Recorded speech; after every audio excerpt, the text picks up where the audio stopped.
Stangible Disco here, proprietor and operator of amateur radio station W1GV, Whiskey 1 Good Vibrations.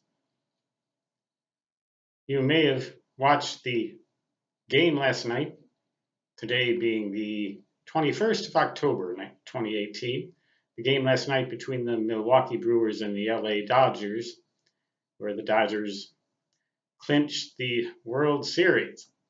I used to live in LA, never lived in Milwaukee, but I was still rooting for Milwaukee. They're just the underdogs. My nephew lives in Wisconsin. That helps.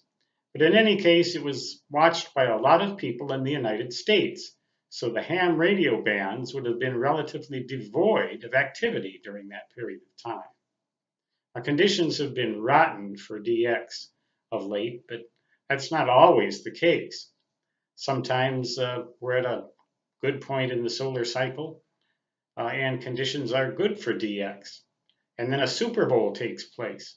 And practically every ham radio operator, man, woman, child, dog, caterpillar, cockroach, and everything else, is watching the Super Bowl. And very few people stateside are on the air, leaving the airwaves wide open for opportune DXing. For those nerds who don't particularly care who wins the Super Bowl or the World Series or whatever. Just a little hint.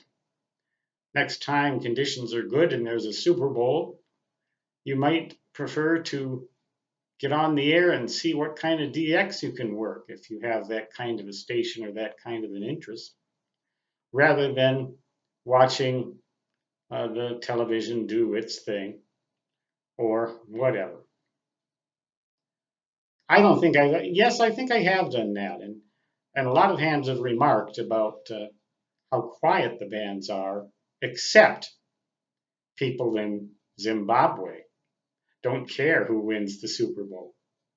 People in South Africa, people in Reunion Island, wherever, do not care who wins the Super Bowl.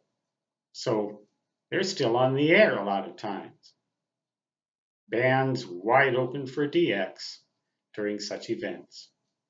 Stan Gibilisco, W1GV, saying 73, and so long until next time.